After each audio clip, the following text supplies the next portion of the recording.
قید سے جلا وطنی تک نواز شریف کی چوتھی واپسی، سابق وزیر اعظم نے کب کب سیاست میں کم بیک کیا۔ 3 بار پاکستان کے وزیر اعظم رہنے والے نواز شریف کا سیاسی کریئر اتار چڑھاؤ سے عبارت ہے۔ وہ کئی بار سیاست کے میدان سے باہر ہوئے اور اس کے لیے انہیں یا تو کبھی جلا وطن کیا گیا اور کبھی انہوں نے خود ہی ملک سے دوری اختیار کر لی۔ اب ایک بار پھر وہ طویل خود ساختہ جلا وطنی کے بعد ملک واپس آ رہے ہیں، جسے ملکی سیاست میں ان کا ایک اور کم بیک قرار دیا جا رہا ہے۔ نواز شریف کے علاوہ پاکستان کی سیاسی تاریخ میں بے نظیر بھٹو کی 1986 اور 2007 میں وطن واپسی نے سیاسی فضا کو تبدیل کر دی تھی۔ نواز شریف 2007 میں اپنی طویل جلا وطنی ختم کر کے ملک واپس آئے تھے، البتہ اس بار انہیں جن سیاسی حالات کا سامنا ہے وہ ماضی میں ان کی وطن واپسی کے ادوار سے مختلف ہے۔ اس بار ان کی واپسی کتنی الگ ہے، یہ جاننے کے لیے ماضی میں انہیں درپیش سیاسی حالات کا ایک جائزہ لیا جائے تو بہت سے پہلو واضح ہوتے ہیں۔ نواز شریف کی پہلی جلا وطنی 2000 میں شروع ہوئی تھی۔ 18 اکتوبر کو اس وقت army chief general Pervez Musharraf نے ان کی حکومت کا تختہ الٹ دیا تھا، جس کے بعد وہ زیر حراست رہے۔ نواز شریف اگرچہ زیر حراست ہونے کے باعث مغزر عام پر نہیں رہے، لیکن اس دوران ان کی اہلیہ کلثوم نواز نے سیاسی محاذ سنبھالا اور وہ اپنے شوہر سے متعلق حکومتی اقدامات کے خلاف آواز اٹھاتی رہیں۔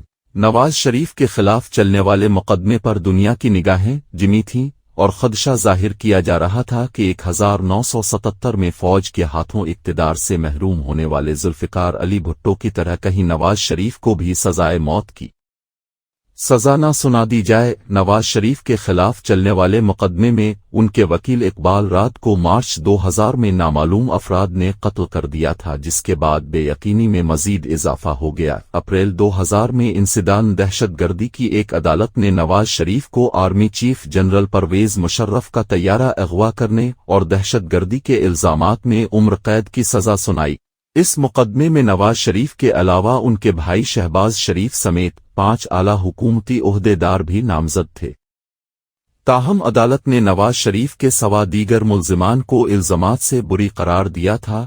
نواز شریف کے وکلاء نے سزا کے خلاف اپیل دائر کرنے کا اعلان کیا اور ان کی اہلیہ کلثوم نواز نے اسے انتقامی کارروائی قرار دیا۔ دہشت گردی کے مقدمے میں اس سزا کو اس وقت نواز شریف کے سیاسی کریئر کا اختتام قرار دیا جا رہا تھا۔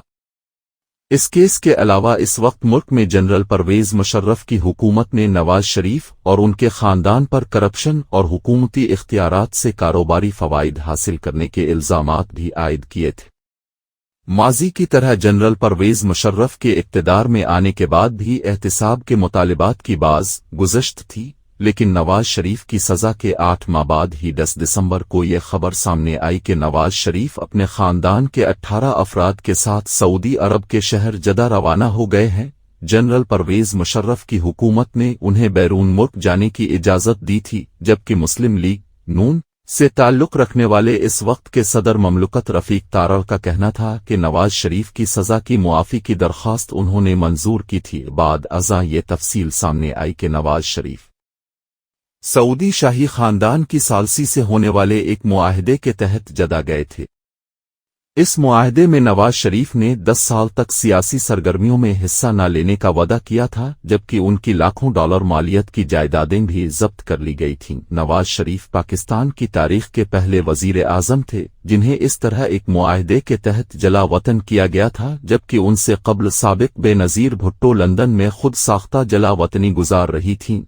نواز شریف کی جلا وطنی کے بعد ان کی جماعت مسلم لیگ نون کی قیادت اور ان کی کابینہ میں وزیر رہنے والے کئی سیاسی رہنما ان کا ساتھ چھوڑ گئے۔ 2002 کے عام انتخابات سے قبل نواز شریف کی کابینہ میں وزیر رہنے والے چودھری شجاعت نے پاکستان مسلم لیگ قاف بنا لی تھی، جو الیکشن کے بعد اقتدار میں بھی آئی۔ اس دور میں پیپلز پارٹی اور مذہبی جماعتوں کے اتحاد متحدہ مجلس عمل MMA اپوزیشن کی مرکزی جماعتیں رہیں۔ 2007 میں chief justice of Pakistan Iftikhar Muhammad Chaudhry کی برطرفی کے بعد شروع ہونے والی وکلاء کی تحریک سے جنرل پرویز مشرف کی حکومت کمزور ہوتی چلی گئی۔ اسی دور میں پاکستان پیپلز پارٹی کی سربراہ بے نظیر بھٹو کے ساتھ جنرل پرویز مشرف کے پس پردہ رابطے شروع ہو چکے تھے۔